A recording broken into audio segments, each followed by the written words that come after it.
Welcome to this wonderful game from the St. Louis Rapid Tournament, a thrilling encounter played between two brilliant minds, Gukesh and OPARIN. A battle filled with deep calculation, creativity, and unexpected twists on every move. Sit back, relax, and enjoy the brilliance on the board. Let's begin. White opens with pawn to e4, and Griori replies with pawn to c5. He goes for the Sicilian defense. Knight f3, knight to c6, and bishop to b5. It's the Nemedino-Roimo attack. Pawn to d6 and castles kingside, bishop to d7 and rook to e1, and pawn to a6. Knight to f6 is still the more popular, but here we have pawn to a6, bishop back to f1, knight to f6 and pawn to h3, pawn to e5, pawn to c3, preparing to strike with d4, bishop to e7, and pawn to d4, pawn to b5, and pawn to d5. And there is a game that reached this position where knight to a5 was played, but here we have knight to a7, and it is now, as of move 10, that we have a completely new game.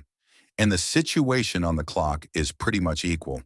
So let's see what happens. We have pawn to a4, challenging the expansion on the queen side, castles king side, and a captures on b5, a captures. And pawn to b4, we have pawn to d4, and rook to e2, probably preparing to double up on the a file. Knight to c6. And this is I imagine Grigori didn't want to burn too much time trying to counter rook to a2, so he played this very interesting knight sacrifice with knight to c6, which isn't all that easy to disprove. Capture on a8, as of course he should, and he takes the knight. Captures on c6. Bishop captures. We have knight b to d2. And now, of course, even knight captures on e4. We have knight captures, bishop captures, and bishop to e3 followed by pawn to h6. So as you can see, Grigori has a very nice center here, and he can, at some point, once he consolidates, maybe even execute a d5, d4, and it will be a big problem. We have rook to d2, and now queen to a3, putting pressure on the c3 pawn as well. And now if he does nothing and allows queen captures on c3, then the c pawn becomes a pass pawn, and then it's going to be very, very hard to defend. So he says, all right, you can have a little bit of material back. Plays rook captures on d6. Bishop captures. We have queen captures and bishop captures on f3. And now, while you probably play g captures on f3 automatically, there's no reason not to do it. Gukesh plays queen captures on e5. He thinks, or rather he knows, that the threat of bishop to d4 is much stronger than just capturing on f3. So okay, goes back. We have bishop to b7 and bishop to d4 threatens checkmate on g7. Pawn to f6, and now queen captures on b5h, which comes with tempo. And also next, you're going to play bishop captures on c4 with check and free up the light square bishop as well. So that not capturing of the bishop, and instead of going for the e5 pawn, was a top-level move by Gukesh. We have queen to a8 defending the bishop and putting some pressure on g2, but it doesn't matter, bishop captures and c4 comes with check. We have king to h8 and pawn to f3.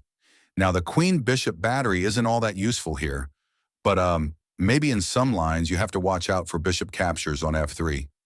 We have rook to c8 and bishop to d3. Now threatening queen to f5, followed by queen to h7, checkmate.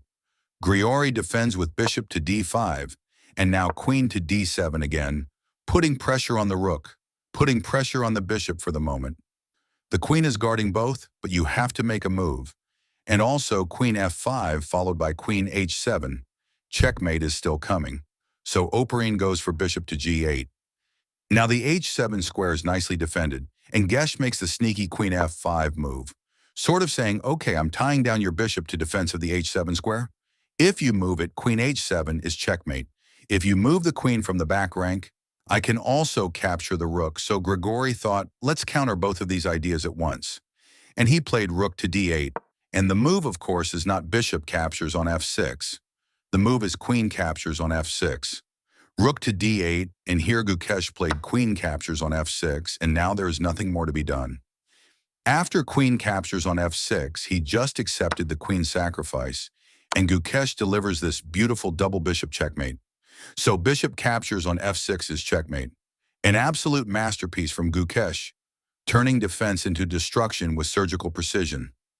From a quiet opening to a thunderous queen sacrifice, this game shows what true calculation looks like. If you enjoyed this brilliant finish, don't forget to like, share, and subscribe for more epic chess battles. Because in chess, one move can change everything.